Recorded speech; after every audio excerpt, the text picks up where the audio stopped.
बिस्मिल्लाहिर्रहमानिर्रहीम अस्सलामुअलैकुम वरहमतुल्लाहि वबरकातुहू। उम्मीद है दोस्तों सब खैर आफिस से होंगे। आज के अपने इस वीडियो के अंदर हम CS 302 डिजिटल लॉजिक डिज़ाइन की असाइनमेंट नंबर 1 स्प्रिंग 2025 को कंप्लीट सॉल्व करेंगे। इस असाइनमेंट को बेसिकली आपने MS वर्ड की फाइल के अंदर सबमिट करवाना है, ठीक है। किसी भी अदर फॉर्मेट के अंदर आपने सबमिट नहीं करवाना। मैं यहाँ पे सिर्फ समझाने के लिए आपको PDF में दिखाऊंगा, लेकिन आपने PDF में सबमिट नहीं करवाना, आपने MS वर्ड के अंदर इसको क्रिएट करना है। अब दोस्तों MS वर्ड कुछ स्टूडेंट्स के पास होता है, कुछ स्टूडेंट्स के पास नहीं होता, तो कोई इशू वाली बात नहीं है। अगर आपके पास MS वर्ड है तो आप सिंपली क्या करो, MS वर्ड की एक न्यू फाइल ओपन करो। मैं आपको तरीका बता देता हूँ। अगर आपके पास MS वर्ड होगा ना, तो उसका तरीका ये होता है कि आप सिंपली अपने यहाँ पे राइट क्लिक करो, डेस्कटॉप पे या किसी भी जगह पे राइट क्लिक करो और यहाँ पे न्यू पे जाओ। और उसके बाद यहाँ पर अगर आपके पास MS वर्ड होगा तो यहाँ पे आपको एक ऑप्शन मिलेगा माइक्रोसॉफ्ट वर्ड डॉक्यूमेंट। आप यहाँ पे क्लिक करोगे तो ऑटोमेटिक आपके सामने ये वर्ड फाइल ओपन हो जाएगी। आप इसको डबल क्लिक करके ओपन कर लो, ठीक है। जब आप इसको ओपन कर लोगे, अब इसको थोड़ी सी सेटिंग में आपको करवा देता हूँ ताकि इसका पेज का जो साइज है थोड़ा बड़ा हो जाए, ताकि आपको ईजिली अपना काम जो है कर सको। तो उसको करने से पहले मैं आपको एक चीज़ बता देता हूँ। चलिए, आप पहले इस MS वर्ड की फाइल को करो बंद। लेकिन आपने एक काम करना है, पहले दोस्तों इस फाइल को ना रीनेम कर देना है। इसको रीनेम कैसे करते हैं, सिंपली इसके ऊपर ऐसे राइट क्लिक करें इस फाइल के ऊपर और रीनेम के बटन पे क्लिक करें। तो उसके बाद ये आपसे पूछेगा जी आपने क्या नाम रखना है, तो आप यहाँ पे अपना नाम रख लो BC, जो भी आपकी व्यू ID है वो रख लेना ताकि आपको याद है। BC 1 2 3 4 5 6 7 8 9 अंडरस्कोर CS 302, इस तरह से। अंडरस्कोर CS 302 जरूरी नहीं है, मैंने वैसे आपकी पहचान के लिए बताया, ठीक है। एंटर प्रेस किया तो ये देखो आपकी फाइल का नाम जो है रीनेम हो गया। अब आप सिंपली डबल क्लिक करके इसको ओपन कर लो। अब बताता हूँ आपने इसके पेज का साइज इंक्रीज कैसे करना है। बड़ा आसान तरीका है, सिंपली यहाँ पे लेआउट पे क्लिक करेंगे आप। अच्छा, इसको छोड़े, लेआउट पे क्लिक करेंगे। लेआउट पे क्लिक करने के बाद यहाँ पे सबसे पहले मार्जिन पे क्लिक करें और यहाँ पे नैरो मार्जिन चूज कर लें। उसके बाद यहाँ पे साइज पे क्लिक करेंगे आप। उसके बाद यहाँ पे मोर पेपर साइज पे क्लिक करेंगे। उसके बाद यहाँ पे जो विड्थ आपको बता रहा है, इस विड्थ को आप इंक्रीज कर लो, इसको कर लो मान लो यहाँ पे आप कर लो 15, ठीक है। और हाइट को आप कर लो मान लो 18, ठीक है। 18 करने के बाद आप सिंपली यहाँ पे दोस्तों ओके पे क्लिक करो तो ये देखो आपके पेपर की विड्थ भी बढ़ गई है और पेपर का जो हाइट है वो भी इंक्रीज हो चुकी है। अब आप सिंपली इसके शुरू में जो भी आपने हेडिंग देनी है, जो भी आपने व्हाट्सएप जो भी करना कर लो। आप इसके थोड़ा फाउंट साइज इंक्रीज कर लो, मान लो 16 पिक्सल पे ले जाओ। उसके बाद यहाँ पे इसको बोल्ड कर लो और उसके बाद यहाँ पे जो भी आपने यहाँ पे फाउंट फैमिली चूज करनी है वो आप चूज कर लो। मैं यहाँ पे थोमा चूज करूंगा, थोमा चूज करूंगा, तो आप भी थोमा यूज कर लो या जो भी आपने यूज करना है वो यूज कर लो। उसके बाद यहाँ पे टेक्स्ट फॉर्मेटिंग के अंदर आप सिंपली इसको सेंटर में करना चाहते हो तो सेंटर में कर दो, नहीं करना तो ठीक है। CS 302 CS, एक मिनट से ठहरो, CS 302 असाइनमेंट। ओ यार ये क्या हो रहा है, असाइनमेंट नंबर 1, ठीक है। आपकी ID BC 1 2 3 4 5 6 7 8 9, आपका नेम KST लर्निंग जिंदाबाद। नहीं जिंदाबाद नहीं, मुर्दाबाद, ठीक है भाई। KST लर्निंग जिंदाबाद नहीं है, ये मैं हमें मजाक में कहा है, ठीक है। चलो आगे चलते हैं, जो बढ़ते हैं असाइनमेंट के सोल्यूशन की तरफ। अच्छा जी, KST लर्निंग आपने लिख लिया। उसके बाद आगे बढ़ते हैं। तो आपने यहाँ पे हेडिंग दे देनी है जो भी आप चाहते हो, जो भी अपनी मतलब खूबसूरती यार बनानी है, जैसे मर्जी बना लो। क्वेश्चन नंबर 1 सॉल्यूशन, ठीक है, ऐसे आप लिख लो क्वेश्चन नंबर 1 सॉल्यूशन, ठीक है। उसके बाद फिर जैसे मैं आपको आगे दिखाने लगा ना वैसे बना लेना सोल्यूशन। ये बस मैंने आपको थोड़ी फॉर्मेटिंग सिखानी थी, सिखा दी है। चलें जी, उम्मीद है चलें थोड़ा सा बिल्कुल याद है आपको। टेबल बनाना नहीं आता कई बच्चों को, वो चलो बता देता हूँ कैसे बनाना है दोस्तों। टेबल बनाने के लिए सिंपली यहाँ पे इंसर्ट के ऑप्शन पे क्लिक करते हैं, टेबल पे क्लिक करते हैं। उसके बाद यहाँ पे इंसर्ट टेबल पे क्लिक करते हैं तो यहाँ पे वो आपसे पूछे नंबर ऑफ कॉलम्स कितने रखनी है, तो मान लो मैं नंबर ऑफ कॉलम रखने हैं 3। उसके बाद मुझसे पूछे नंबर ऑफ रोज कितनी बनानी है, मैंने कहा नंबर ऑफ रोज मुझे बनानी है 16 17 ऐसे बना ली। मैंने कहा नंबर ऑफ रोज 17, ओके पे क्लिक किया तो ये देखो जनाब 3 रोज और सॉरी 3 कॉलम एंड 17 रोज का जो है एक मेरे पास टेबल बन गया। अब इस टेबल की थोड़ी सी मैं इसको फॉर्मेटिंग कर लेता हूँ, थोड़ा सा इसको ऐसे साइज बढ़ा कर लेता हूँ। उसके बाद ये टेबल मेरे पास देखिए आप बन चुका ना। अब सिंपली मैं इसमें डाटा जो है वो इजीली फिल कर सकता हूँ। समझ आ गई बात की। तो दोस्तों बात सिंपली ये है, मैं इसको अब कर देता हूँ बंद। ये थोड़ी सी फॉर्मेटिंग इसलिए मैंने आपको सिखाई, चलिए आपको पता चल जाए कि MS वर्ड को यूज़ कैसे करते हैं, ठीक है। अच्छा जी, दूसरी बात जो सबसे इम्पोर्टेंट है यहाँ पे वो ये है कि जितनी देर आप लगाते हो फजूल वीडियो देखने में, डकी भाई की और वो फलाने की जी सिस्ट्रोलॉजी की और फलाने की फलाने की टीम की, मुझे ये बताओ अपनी ईमानदारी से बताओ, डकी भाई की वीडियो, सिस्ट्रोलॉजी की वीडियो या कोई भी ऐसी घटिया वीडियो देखने से कोई 1% जिस दिन आपको फ़ायदा होगा ना उस दिन मुझे बताना। लेकिन मुझे गुस्सा तब आता है जब मैं आपको कहता हूँ यार ये ना पिक्चर इंसर्ट कर दो एमएस वर्ड के अंदर, तो आप कहते हो यार मुझे तो ये भी नहीं पता पिक्चर कैसे इंसर्ट करते हैं। तो भाई कम से कम जितना आप टाइम अपना वेस्ट करते हो सिस्ट्रोलॉजी की वीडियो देखने के लिए, डकी भाई की वीडियो देखने के लिए, जो कि बिल्कुल बेकार वीडियो ना किसी ने काम की है, अगर वही टाइम आप लगाओ अपनी प्रोफेशनल स्किल को सीखने के लिए, कम से कम, मैं नहीं कहता पाकिस्तानी भाई मेरी वीडियो देखो, मैं कहता हूँ कम से कम इंडियन यूट्यूबर की वीडियो देख लो, क्योंकि इंडियन यूट्यूबर बड़ा अच्छा समझाते हैं, बहुत अच्छा एक्सप्लेन करते हैं, अपनी हर चीज वीडियो के अंदर बड़ा अच्छा आपको गाइड करेंगे। तो आप काइंडली, मेरी हम्बल रिक्वेस्ट है आपसे कि भाई मुझे कोई इतराज नहीं है, आप एस्ट्रोलॉजी की वीडियो देखो, आप डकी भाई की वीडियो देखो, जिसकी मर्जी वीडियो देखो, बाहर में जाए वो सारे मेरी तरफ से, लेकिन मैं सिर्फ आपसे ये रिक्वेस्ट कर रहा हूँ कि साथ साथ अपनी कुछ स्किल भी सीखो। वो क्या, लाइक आप एक ऐसा टाइम रखो दिन 24 घंटों में कि मैंने 1 घंटा एमएस वर्ड का ट्यूटोरियल देखना करना है, मैंने 1 घंटा एमएस एक्सेल सीखना है, मैंने 1 घंटा एमएस पावर पॉइंट सीखना है, मैंने 1 घंटा चैट जीपीटी के ऊपर प्रॉम्प्ट देना सीखना है, मैंने 1 घंटा डीप सीख सीखना है, मैंने 1 घंटा जो है वो ग्राफिक डिजाइनिंग सीखनी है, मैंने 1 घंटा वीडियो एडिटिंग सीखनी है। तो अगर आप कम से कम डेली अपना एक टारगेट बना लोगे ना, तो भाई फिर मुझे नहीं ये कहना पड़ेगा कि एमएस वर्ड की फॉर्मेटिंग कैसे करनी है, पेज का साइज कैसे इंक्रीज करना है, कैसे जो है वो आपने इसकी टेक्स्ट की फॉर्मेटिंग करनी है। फिर आप इंशाल्लाह इतने प्रो बन जाओगे ना एमएस वर्ड के अंदर कि मुझे भी आप सिखाओगे कि यार नहीं आपने यहाँ पे टेबल गलत फॉर्मेट किया, ये देखो इतना प्यारा मैंने फॉर्मेट करके दिया आपको, ठीक है। तो कहने का मतलब ये है भाई आप प्रो बनो, अपने आप को लेके आगे चलो, बढ़ो आगे। अब ये वो दौर नहीं रहा, चैट जीपीटी आ चुका है, समझो ह्यूमन का दौर खत्म हो चुका है, अब एआई का दौर है, ठीक है। तो भाई जब तक अब एआई आपको पीछे छोड़ देगा, पीछे धकेल देगा, अगर आप अपने आप को इंप्रूव नहीं करोगे, अपने आप को प्रो नहीं बनाओगे, ठीक है। तो इसलिए अच्छा एक और चीज मैं यहाँ पे क्लियर कर दूं, मुझे पता है आपकी असाइनमेंट का सोल्यूशन है, मुझे पता है आपको मेरी बातें बुरी लग रही होंगी, लेकिन भाई यहाँ पे आपकी जो स्किल है ना वो बड़ी मैटर करती हैं। तो मैं आपको एक चीज बताऊं, एआई किसी बंदे की जॉब नहीं लेता, शर्त ये है कि अगर आपको एआई यूज करना आता हो। ये लोग आपको कहते हैं जी एआई आ गया, चैट जीपीटी आ गया, डीप सीक आ गया, उसने आपकी जॉब खा जानी है। ऐसा दोस्तों कुछ नहीं है, क्योंकि चैट जीपीटी खुद कुछ नहीं करेगा भाई। चैट जीपीटी को कुछ करवाने के लिए प्रॉम्प्ट देनी पड़ती है, उसको बताना पड़ता है, उसे अपनी क्यूरी देनी पड़ती है, फिर वो आपकी प्रॉम्प्ट के अकॉर्डिंग आपको सोल्यूशन देता है। तो कहने का मतलब ये है, उसे प्रॉम्प्ट कौन देगा? ह्यूमन। तो जो ह्यूमन चैट जीपीटी को प्रॉम्प्ट देगा उसकी हमें जरूरत है कि नहीं, क्या है ना जरूरत कंपनी के अंदर। तो इसका मतलब है जिस बंदे को चैट जीपीटी यूज करना आता ना, वो बंदा आपकी जॉब लेगा। चैट जीपीटी आपकी जॉब कभी नहीं ले सकता, ये बात याद रखिएगा। डीप सीक कभी आपकी जॉब नहीं देगा, या जो अलोन मस्क का जो एआई है वो कभी आपकी नौकरी नहीं लेगा। नौकरी कौन लेगा? वो बंदा जिसके पास स्किल है, वो बंदा जिसको जो प्रो है, जो चैट जीपीटी को अच्छे से यूज करना आता है, जिसको डीप सीक अच्छे से यूज करना आता है, जिसको पता है कि भाई जो है ना डिफरेंट एआई को कैसे यूटिलाइज करते हैं, ठीक है। बात अंडरस्टैंड कर रहे हो? मैं उम्मीद करता हूँ कि इंशाल्लाह आज से ही आप अहद करोगे तो आप डकी भाई और जितने भी अदर बकवास यूट्यूबर्स हैं इन सब की वीडियोस को देखो ना देखो वो आपकी मर्जी है, लेकिन कम से कम 1 घंटा आप डेली अपनी स्किल पर भी फोकस करोगे। चलिए अब बढ़ते हैं उन स्टूडेंट्स की तरफ जिनके पास एमएस वर्ड नहीं है, मतलब जिनके पास एमएस ऑफिस ही नहीं है भाई सिरे से। वो कैसे अपनी असाइनमेंट सोल्यूशन रेडी करें? तो बड़ा दोस्तों आसान तरीका है। सिंपली आपने गूगल पे आना है, गूगल पे आने के बाद सिंपली आप अपनी जीमेल अकाउंट जो है वो लॉगिन कीजिएगा। जब आप अपना जीमेल अकाउंट लॉगिन कर लेते हो उसके बाद यहाँ पे ना आपको इस तरह से जीमेल का आइकन दिखाई देता है और यहाँ पे आपको डिफरेंट ऑप्शन दिखाई देंगे। आपको यहाँ पे ना ये गूगल एप्स के लिए ना आपको ये देखिए डॉट्स दिखाई दे रहे हैं, आप सिंपली इन डॉट्स के ऊपर क्लिक करोगे। उसके बाद थोड़ा सा इसको स्क्रॉल करो तो यहाँ पे देखो आपको ये ऑप्शन मिल रहा है डॉक्स का। ये बेसिकली एमएस वर्ड के अल्टरनेट है डॉक्स, ठीक है। आप इसको ओपन कर लो। ओपन करने के बाद सिंपली आप यहाँ पे क्या करो, यहाँ पे ब्लैंक डॉक्यूमेंट पे क्लिक करो। ब्लैंक डॉक्यूमेंट पे जैसे आप क्लिक करोगे तो आपके सामने कुछ इस तरह का इंटरफेस आ जाएगा, लेकिन शर्त यह है कि ये ऑनलाइन चलता है, ऑफलाइन नहीं चलता। मैं आपको ऑफलाइन का भी एक अल्टरनेट बताऊंगा, बेफिक्र नहीं। अच्छा, उसके बाद आपने क्या करना है, इसको एरो को ऐसे क्लिक करके इसको साइड पे कर दें। उसके बाद आपने कीबोर्ड से ऐसे आप एंटर प्रेस करो। सॉरी एक मिनट ठहरिएगा।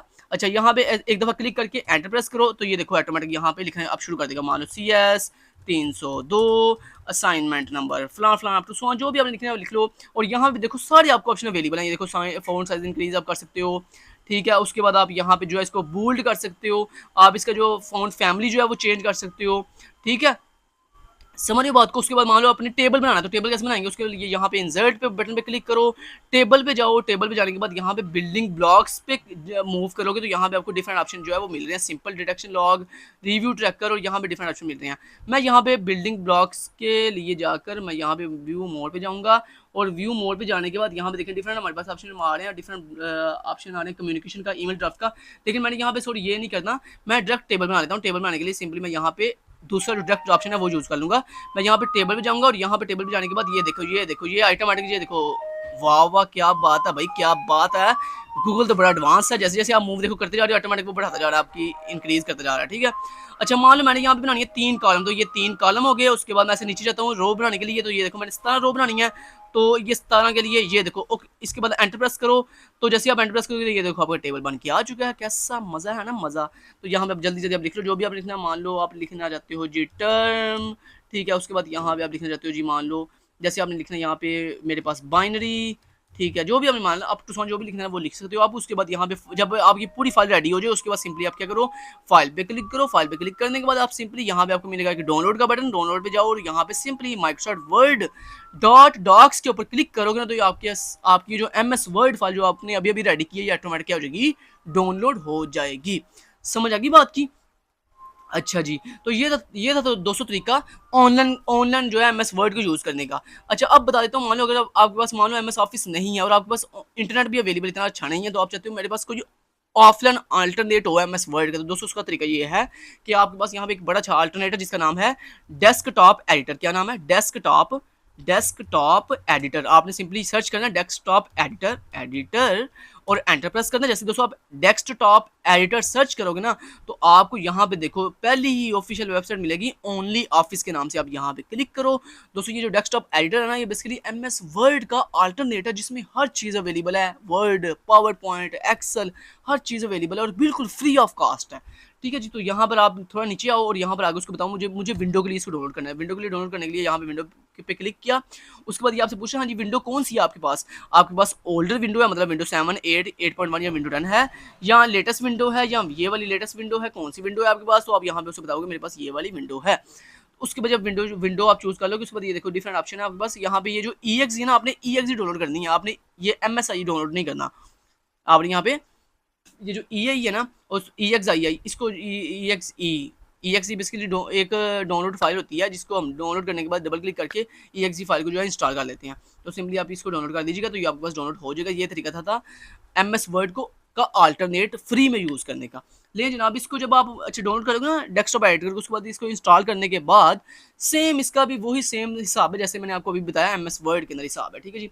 तो वीडियो काफ़ी लेंथी हो गई है, मैं माज़रत खा हूँ, लेकिन बढ़ते हैं आप अपने ओरिजिनल असाइनमेंट के सोल्यूशन की तरफ और बढ़ते हैं हमने कैसे इस असाइनमेंट को सॉल्व करना है। दोस्तों इस असाइनमेंट के अंदर बेसिकली करना क्या था, इस असाइनमेंट के ना बेसिकली हमें सर ने एक 6 वेरिएबल ना एक सम ऑफ मिन टर्म दी है। आप चलो ये समझ लो मिन टर्म आपको पता है 2 तरह की टर्म होती है, एक होती है मिन टर्म और एक होती है मैक्स टर्म। तो यहाँ पे हमें सर ने एक मिन टर्म दी है और सर ने कहा सबसे पहले आपने 2 काम करना है, इसको एक कैनोनिकल सम में कन्वर्ट करना है और उसके बाद सर ने कहा इसको सिंपलीफाई करना है कनोज मैप मतलब के मैप के थ्रू। ये 2 काम आपने करने हैं। और यहाँ पे कितने वेरिएबल सर ने दिया, सर ने मिन टर्म 6 वेरिएबल दिया है। वैसे दोस्तों के मैप हम यूज़ करते हैं 5 वेरिएबल तक, मतलब 2 वेरिएबल के लिए, 3 वेरिएबल के लिए, 4 वेरिएबल के लिए, हम 5 वेरिएबल के लिए। लेकिन सर ने यहाँ पे 6 वेरिएबल दे दिए हैं। वाह वाह सुभान अल्लाह, क्या बात है, क्या बात है। मैं कहता हूँ सदके जाऊँ सर से। तो सर ने बेसिकली खुद नहीं किया सॉल्व 6 वेरिएबल को हैंडआउट्स के अंदर। हालांकि अगर आपको याद हो तो मैंने अपनी CS 302 की फुल प्लेलिस्ट बनाई है, उसके अंदर सर ने 6 वेरिएबल को सॉल्व को नहीं किया और यहाँ पे असाइनमेंट के अंदर 6 वेरिएबल ठोक दिया। क्या बात है।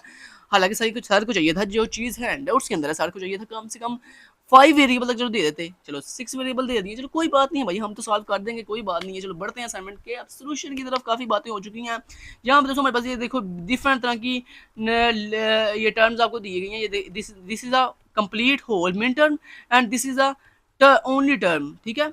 This is a term, this is a term, this is a term and this is a term और this is the whole main term, ठीक है। अब इस मेन टर्म को सबसे पहले हमने क्या करना है, कैनोनिकल सम में कन्वर्ट करना है। दोस्तों कैनोनिकल सम में कैसे कन्वर्ट करना है, आप सॉल्यूशन की तरफ बढ़ते हैं। तो सबसे पहले ये जनाब हमारा ओरिजिनल सॉल्यूशन है जो आपने एससी डिटो कॉपी रेडी करना है। ये बेसिकली आपको क्वेश्चन है, ये देखो ये है जी क्वेश्चन जो मैंने सर के क्वेश्चन से उठाया। ये देखो ये क्वेश्चन है, उसको मैंने कॉपी पेस्ट कर दिया। अब जनाब इसको ये टर्म जो है ये देखो मैंने यहाँ पे लिख लिया। मैंने क्या किया, यहाँ पे एक टेबल बनाया जिसके अंदर 3 कॉलम्स हैं। ये देखो 1, 2 एंड 3 कॉलम्स हैं और 17 रोज है, 17 रोज है। 1, 2, 3, 4, 5, 17 रोज बना ली, 17 रोज। उसके बाद आपने क्या करना है, पहले कॉलम में लिखना टर्म, दूसरे कॉलम में लिखना है आपने बाइनरी, तीसरे कॉलम में आपने लिखना है डेसिमल। जब आप लिख लोगे उसके बाद आपने क्या करना है, टर्म के अंदर आपने सबसे पहले पहली टर्म उठानी है, यहाँ पर लिख लेनी है। कौन सी टर्म है ये, बेसिकली मैं इस टर्म की बात करूँ। देखो ये फर्स्ट टर्म है, इसको लिख लिया। फिर प्लस के बाद ये सेकंड टर्म है, इसको लिख लिया। फिर ये थर्ड टर्म है, इसको लिख लिया। ये फोर्थ टर्म है, इसको लिख लिया। फिर फिफ्थ टर्म है, इसको लिख लिया। तो ऐसे ये देखो 1 बाय 1 ये हर प्लस के बाद ना ये एक नंबर ऑफ टर्म लिखी हुई है। तो आपने ये टर्म पकड़नी है और इसको यहाँ पे लिख लेना है, फिर टर्म पकड़नी है उसको यहाँ पे लिख लेना है। तो ऐसे आपने ये तकरीबन 16 टर्म्स हैं। ये देखो 1 2 3 4 5 6 7 8 9 10 16, ठीक है 16। तो इस तरह आपने ये पूरी 16 की 16 टर्म जो है वो यहाँ पे लिख लेनी है 1 बाय 1, ठीक है। जब लिख लेनी है, अब जनाब बात करते हैं कि हमने ये बाइनरी कैसे फाइंड किया इस टर्म से। दूसरे टर्म के अंदर बड़ा आसान तरीका है। ये देखो मैं आपको थोड़ा सा जूम करके बता देता हूँ, थोड़ा सा जूम करके समझा देता हूँ। ये देखो अगर आप गौर करो दोस्तों, आपको पता है मेन टर्म के अंदर रूल है कि अगर आपके वेरिएबल, मान लो कि वेरिएबल है ए, इसके ऊपर अगर लगा हुआ ना, इसको वेरिएबल को बेसिकली ना लिटरल कहते हैं। क्या कहते हैं? लिटरल। अगर आपके लिटरल के अंदर ऊपर लगा हुआ है कॉमा, क्या लगा हुआ है? कॉमा लगा हुआ है, या इससे बार लगी हुई है, तो दोस्तों इसका मतलब होता है जीरो। मेन टर्म के अंदर क्या मतलब होता है? जीरो। और अगर आपका कोई ऐसा वेरिएबल है, मतलब B A B C D E जो भी वेरिएबल है, अगर वो डायरेक्ट है, डायरेक्ट मतलब ना उसके ऊपर कोई बार है ना ही उसके ऊपर कोई कॉमा है, तो फिर उसका मतलब होता है मेन टर्म के अंदर 1, ठीक है। तो अब आपने सिंपली दोस्तों क्या करना है, बड़ा आसान तरीका है। सिंपली इस टर्म में देखो कितने वेरिएबल है, 6 वेरिएबल है, ए बी सी डी ई और एफ। तो यहाँ पे बाइनरी के अंदर 6 डिजिट की बाइनरी आएगी। कितने डिजिट की बाइनरी आएगी? 6 डिजिट्स की बाइनरी आएगी, क्योंकि 6 वेरिएबल थे तो 6 बाइनरी, 6 डिजिट की बाइनरी आ गई। अच्छा, अब बाइनरी बनानी कैसे है? बड़ा आसान है। सिंपली मैंने अभी भी क्या बताया, जिसके ऊपर लगा होगा कामा उसकी वैल्यू 0 होगी, जिसके ऊपर कामा नहीं होगा उसकी वैल्यू 1 होगी। तो देखो ए के ऊपर कम है तो देखो मैंने पहला डिजिट लिख दिया 0। उसके बाद बी के ऊपर कम है, मैंने बी की वैल्यू लिख दी 0। सी के ऊपर कम है, मैंने सी की वैल्यू लिख दी 0। डी के ऊपर कम है, मैंने डी की वैल्यू लिख दी 0। उसके बाद देखो ई के ऊपर कम है, मैंने ई की वैल्यू लिख दी यहाँ पे 0। और उसके बाद एफ के ऊपर कामा जो कि नहीं है, इसलिए एफ की वैल्यू लिख दी 1। समझ आ गई बात की? तो ये वैल्यू होगी 0 0 0 0 1। तो ये बेसिकली बाइनरी के अंदर अगर 0 0 0 0 1 लिखा हो तो बेसिकली डेसिमल के अंदर वो 1 के बराबर होता है। अब ये मुझे कैसे पता चला, ये भी बता देता हूँ, बड़ा आसान है। ये आप कैसे कैलकुलेट करते हो, ये भी मैंने आपको अपने शॉर्ट लेक्चर के अंदर समझाया हुआ डिटेल के साथ, लेकिन चले यहाँ पे शॉर्टली तरीका बता देता हूँ। यहाँ पे सिंपली दोस्तों आपने ऑन करना, ओपन करना है कैलकुलेटर। क्या ओपन करना है? कैलकुलेटर। कैलकुलेटर ओपन करने के बाद आपको यहाँ पे ऊपर मिलेगा 3 बार्स, इस पे क्लिक करो। बाय डिफॉल्ट ये स्टैंडर्ड सेलेक्ट होगा। आपने यहाँ पे बार्स पे क्लिक करके इसको प्रोग्रामर मोड में कन्वर्ट कर लेना है। उसके बाद सिंपली आपने यहाँ पे ये देखो, आपको यहाँ पे बाइनरी का एक ऑप्शन मिल रहा है। यहाँ पे बाइनरी के ऊपर टिक करो। जैसे ही आप बाइनरी पे क्लिक करोगे तो अब जो भी आप वैल्यू लिखोगे वो बाइनरी के अंदर लिखी जाएगी। अब देखो यहाँ पे मैंने निकालनी है इसकी बाइनरी। ये देखो ये जो लिखा हुआ है इसकी मैंने बाइनरी निकालनी। कैसे निकालूंगा? बड़ा आसान तरीका है। तो देखो सिंपली मैं यहाँ पे लिखूंगा कितनी दफा 0 है, 1 2 3 4 5, 5 दफा 0 है, 1 2 3 4 5 दफा मैंने 0 प्रेस किया। उसके बाद मैंने एक दफा 1 प्रेस किया। तो ये आप देख सकते हो बाइनरी के अंदर अगर लिखा 0 0 0 0 0 0 1, तो देखो डेसिमल के अंदर किसके बराबर होता है? 1 के बराबर होता है। ऐसे मान लो मैंने अगर इसकी बाइनरी निकालनी हो, इसकी मान लो इसकी बाइनरी निकालनी है, चलो मैं कुछ और किसी और की बाइनरी निकालता हूँ। फर्ज करो इसकी बाइनरी निकालनी है, इसकी तो कैसे, सॉरी इसका डेसिमल वैल्यू निकालनी है मैंने, तो बताऊँ कैसे निकालनी है। फर्ज करेंगे, देखो मैं आपको बता देता हूँ। सिंपली आप यहाँ पहले इसको क्लियर करो। क्लियर कैसे करना है? CE, ये जो CE का बटन है इस पर क्लिक करो, ये कैलकुलेटर क्लियर हो जाएगा। उसके बाद आप क्या करो, ये क्या जी 1 0 0 लिखो, यहाँ पे 1 0 0 लिख लिया। उसके बाद क्या 1 1 1 लिखो, 1 1 1 प्रेस कर दिया। तो ये देखो मैंने वैल्यू लिख दी। जैसे मैंने वैल्यू लिखी तो ये आप देख सकते हो डेसिमल की वैल्यू क्या आई है? 39 यानी 39। तो ये देखो इसके बिल्कुल आगे लिखा हुआ है 39। ठीक है जी, समझ आ गई बात की? तो मैं उम्मीद करता हूँ आपको अच्छे से समझ आ गई होगी। उम्मीद है अब आपको बाइनरी फाइंड, ये मैंने बाइनरी कैसे निकाली है ये भी आपको समझ आ गई है, और मैंने इसका डेसिमल कैसे निकाला है ये भी आपको समझ आ गई है। समझ आ गई बात की? और अगर नहीं पता तो भाई नकल कर लेना मेरी वीडियो से, मेरी वीडियो देख के नकल कर लो। अच्छा, एक और बाइनरी मैं फाइंड करके दिखाता हूँ। देखो जरा, मैंने अगर इसकी बाइनरी फाइंड करनी है तो कैसे है? देखो ए के ऊपर बार है तो इसका मतलब ए के ऊपर 0 आ जाएगा, ए की वैल्यू 0। बी के ऊपर बार है, बी की वैल्यू 0। सी के ऊपर बार है, सी की वैल्यू 0। डी के ऊपर बार है, डी की वैल्यू 0। ई के ऊपर बार नहीं है, ई की वैल्यू 1। एफ के ऊपर बार नहीं है, एफ की वैल्यू 1। ठीक है, तो ये देखो इसकी बाइनरी क्या बनी? 0 0 0 1 1। तो देखो मैंने यही लिखी हुई है 0 0 0 0 1 1। बाकी भी ऐसे सब की अपनी बाइनरी ऐसे ही फाइंड कर लेनी है। तो अब मैं कर देता हूँ जनाब जूम आउट और आपको दिखा देता हूँ। लो जी, मैंने जूम आउट कर दिया। अब मैं इसको थोड़ा सा अरेजर से रिमूव करता हूँ आप ताकि इजीली लिख सको। ये लो मैं रिमूव करता हूँ जनाब आपकी आसानी के लिए। ये अब आपको अगर फर्ज करो आपने जल्दी जल्दी लिखना है, आपके पास इतना टाइम नहीं है बाइनरी निकालने के लिए, ये आप नोट कर लो बाइनरी। यहाँ से मेरी बाइनरी देख के नोट कर लो भाई, क्योंकि असाइनमेंट सोल्यूशन मैंने इसीलिए तो रेडी किया, आपके लिए तो रेडी किया। आप जल्दी जल्दी रेडी कर लो। अगर ये पेड में सर्विस चाहिए हो तो नीचे दोस्तों डिस्क्रिप्शन के अंदर मेरा नंबर भी दिया गया, मेरे टीम मेंबर का नंबर भी दिया गया, आप हमसे कॉन्टैक्ट कर सकते हैं पेड सर्विसेज के लिए। और अगर मैं बिजी हूँ तो आप मेरे टीम मेंबर से कॉन्टैक्ट कर लीजिएगा। दोस्तों अगर आप ड्यू डेट से पहले कंडक्ट करेंगे तो कम फीस होगी, अगर ड्यू डेट वाले दिन कंडक्ट करेंगे तो ज़्यादा फीस होगी, ग्रेस डे वाले दिन कंडक्ट करेंगे तो और ज़्यादा फीस होगी। तो इसलिए कोशिश किया करें कि ड्यू डेट से पहले पहले कंडक्ट किया करें। समझ आ गई बात की। इसकी ड्यू डेट क्या है जी, देख लेते हैं। इसकी ड्यू डेट है 9 मई। तो लिहाजा अगर आप 8 मई तक कंडक्ट कर लोगे तो आपकी फ़ीस जो है वो मैं कम लूँगा, मतलब 400 या 300 कर लेते हैं यार, 300 ले लूँगा आपसे, ठीक है। लेकिन अगर आप कंडक्ट करोगे 9 मई को या 10 मई को तो फिर आपकी जो फ़ी है वो 500 होगी, ये बात याद रखिएगा। तो इसलिए कोशिश करें जल्दी जल्दी कंडक्ट करें।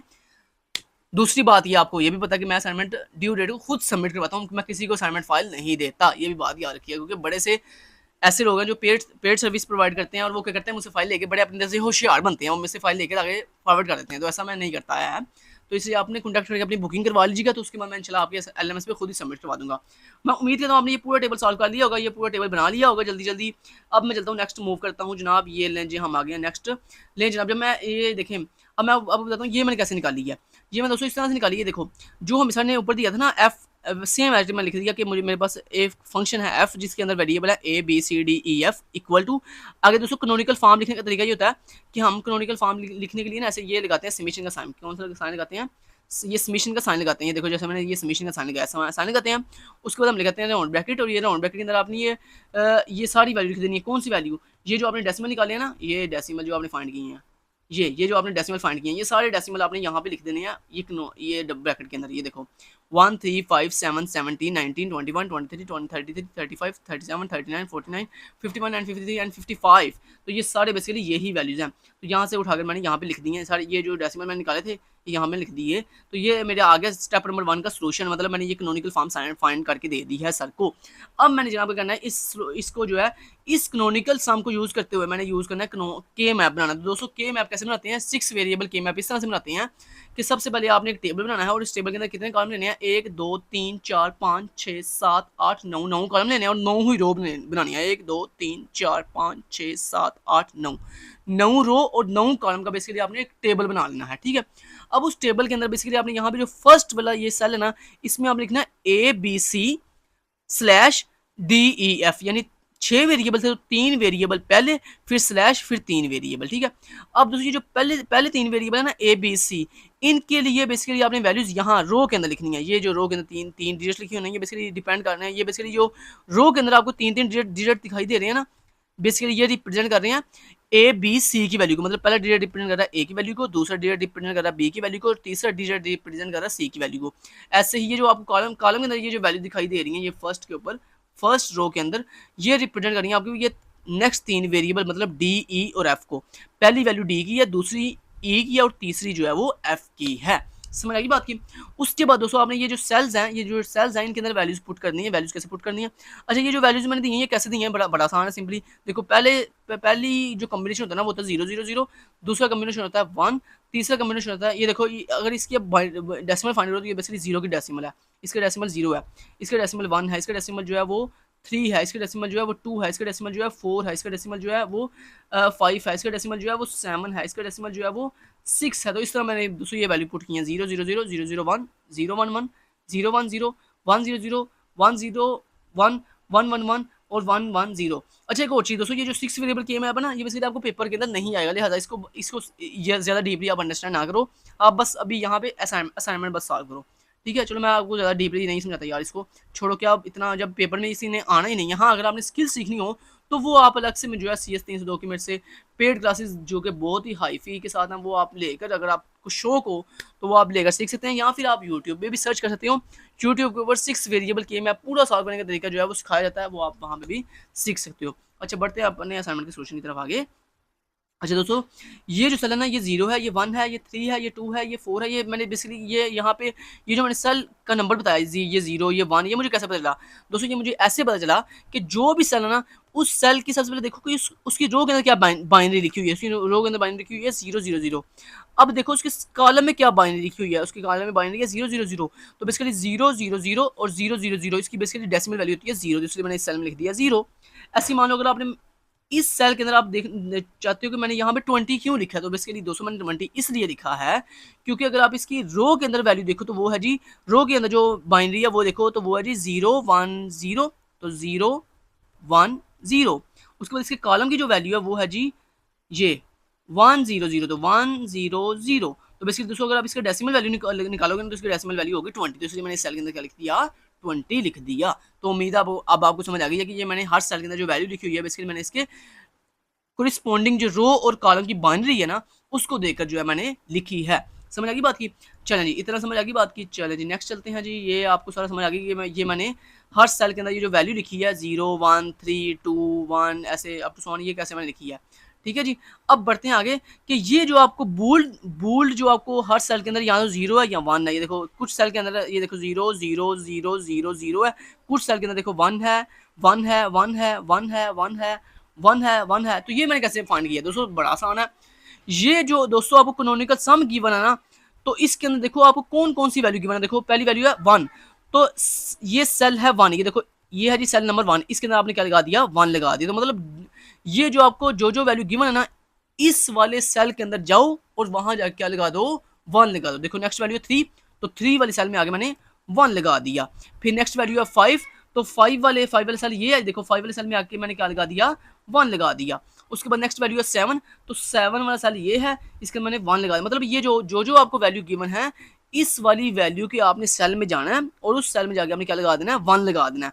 बाकी जो रिमेनिंग सेल बचेंगे जो कि यहाँ पे वैल्यू अवेलेबल नहीं है कैनोनिकल के अंदर, उसके अंदर आप क्या लगा दोगे, 0 0 0 0 लगा दोगे। मैं उम्मीद करता हूँ अब आपको समझ आ गई है कि मैंने ये 1 और 0 कैसे पुट किया। तो जो यहाँ पे वैल्यू गिवन थी उस वाले सेल के अंदर मैंने कॉरेस्पॉन्डिंग जो है 1 पुट कर दिया, और जिस कैनोनिकल सम के अंदर जो वैल्यू मेरे पास जिस सेल की वैल्यू मौजूद नहीं थी, मैंने उन तमाम रिमेनिंग सेल के अंदर क्या पुट कर दिया, 0 0 पुट कर दिया।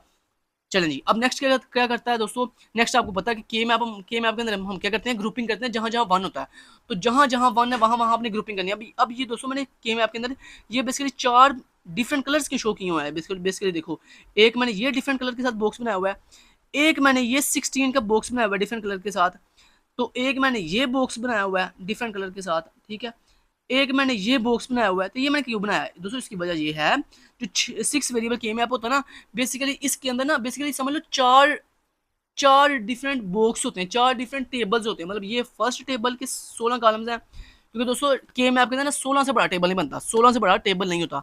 तो बेसिकली ये जो आपको पूरा टेबल दिखाई दे रहा है ना, बेसिकली इस टेबल के अंदर समझ लो कि 4 छोटे छोटे टेबल्स हैं। ये फर्स्ट टेबल है छोटा, ये सेकंड टेबल है, ये थर्ड टेबल है, ये फोर्थ टेबल है। मतलब 4 टेबल्स को मर्ज करके हमने जो है वो एक सिंगल टेबल बनाया है। समझ आई बात की? तो इसलिए मैंने हर सिंगल टेबल को अलग अलग कलर के साथ जो है वो यहाँ पे रिप्रेजेंट किया हुआ है। अब दोस्तों जहां जहां 1 था ना, मैंने उसको देखो उसकी ग्रुपिंग कर ली है। तो ग्रुपिंग कैसे करते हैं, ग्रुपिंग करने का तरीका ये होता है कि जो अपने ग्रुप बनाना है वो 2 की पावर होना चाहिए, जो भी ग्रुप बनाना है वो 2 की पावर होना चाहिए। और ग्रुप किसका बनता है, जो भी एडजेसेंट सेल होते हैं, मतलब जो भी 1 वाले एडजेसेंट सेल्स होते हैं ना एक दूसरे के साथ कलेक्टिवली जो कंबाइन होते हैं, उनका जो सेल बनता है ग्रुप।